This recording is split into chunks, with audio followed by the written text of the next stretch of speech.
अध्यक्ष जी।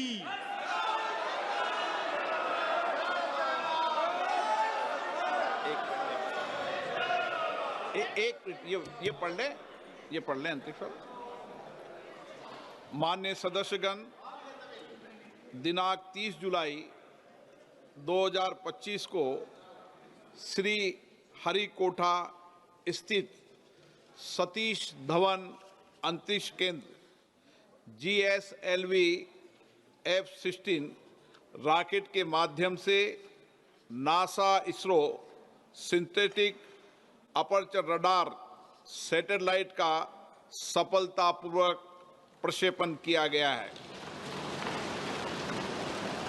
ये अपनी तरह का पहला मिशन है जिसके माध्यम से इस उपग्रह को सूर्य समकालिक ध्रुवीय कक्षा में स्थापित किया गया है। इस उपग्रह को माइक्रोवेव इमेजिंग के उद्देश्य से भारत के इसरो और US के नासा द्वारा संयुक्त रूप से विकसित किया गया है। इस मिशन का उद्देश्य वैश्विक लैंड इकोसिस्टम तथा समुद्री क्षेत्रों का अध्ययन करना है। हमें अंतरिक्ष वैज्ञानिकों की इस उत्कृष्ट उपलब्धि पर अत्यंत गर्व है।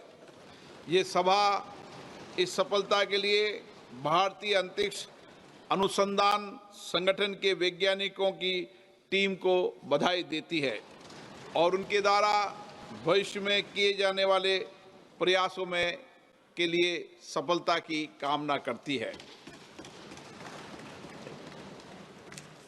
माननीय सदस्यगण, मुझे सभा को सूचित करना है कि लोकसभा की प्रक्रिया तथा कार्य संचालन नियम 9 के अनुसार मैंने श्री N.K. प्रेमचंदन को सदस्य को सभापति पालिता तालिका के लिए सदस्य के रूप में नाम निर्दिष्ट किया है।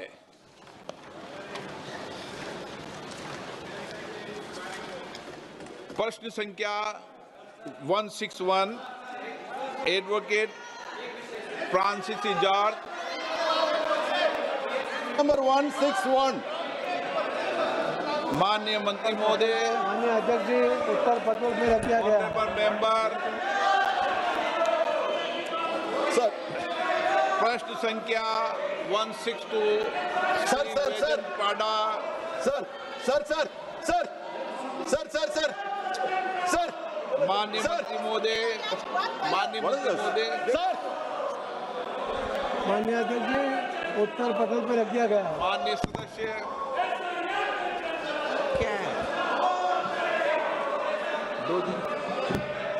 अध्यक्ष महोदय,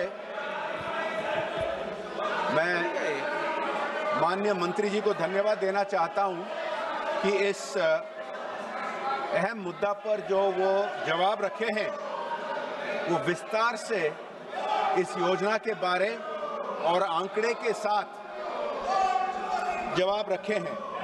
ये बहुत खुशी की बात है कि जो 7 प्रदेशों में पायलट प्रोजेक्ट चल रहा है अटल भू योजना ग्राउंड वाटर को लेकर, क्योंकि एक बहुत बड़ी समस्या है देश में, तो 7 प्रदेशों में 229 ब्लॉक्स में जो पायलट प्रोजेक्ट चला है उसमें देखने को मिला है कि 80 से ज़्यादा ब्लॉक्स में इम्प्रूवमेंट हुआ है और उसी तरह 50 से ज़्यादा ब्लॉक्स जहां ओवरचार्ज ओवर यूज़ हुआ है ग्राउंड वाटर, वहाँ भी इम्प्रूवमेंट हुआ है।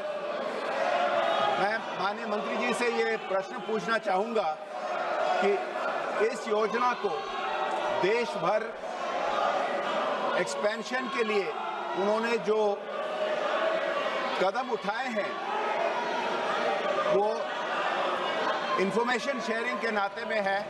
विभिन्न प्रदेश सरकारों को, लोकल बॉडीज़ को मेरा प्रश्न ये है कि इंफॉर्मेशन के अलावा कुछ प्रोत्साहन दे सकते हैं क्या, और इसको प्रोत्साहन देकर जल्द ही जल्द देश भर व्यापक किया जाए, कर सकते हैं क्या? आप प्रश्नकाल जैसे महत्वपूर्ण विषय पर चर्चा नहीं करना चाहते, आप शून्यकाल में अपने क्षेत्र की समस्याओं को नहीं उठाना चाहते, मान्य सदस्य मैं फिर आग्रह कर रहा हूं, अगर तख्तियां लेकर आएंगे तो सदन की कार्रवाई नहीं चलेगी। आप सदन को नियोजित तरीके से बाधित करना चाहते हैं, प्रश्नकाल जैसे विषय पर चर्चा नहीं करना चाहते। माननीय सदस्य, फिर मैं आग्रह कर रहा हूं, आप अपनी अपनी सीट पर जाइए। आपको इसलिए भेजा है, जनता ने चुनकर, नारेबाजी के लिए भेजा है, तख्तियों के लिए भेजा आपको। ये सदन चर्चा संवाद के लिए है, जनता के विचारों, उनकी अपेक्षाओं, आकांक्षाओं को व्यक्त करने के लिए आपका ये तरीका उचित नहीं है। आप लाखों लोगों से चुनकर आते हैं, अपने कार्य व्यवहार को, आचरण को ठीक करिए। दुनिया देख रही है आपको, आपके मतदाता आपको देख रहे हैं। फिर मैं आग्रह कर रहा हूं, आप अपनी अपनी सीट पर बैठे, तख्तियां हटाएं। सदन की कार्रवाई आज 2 बजे तक के लिए स्थगित की जाती है।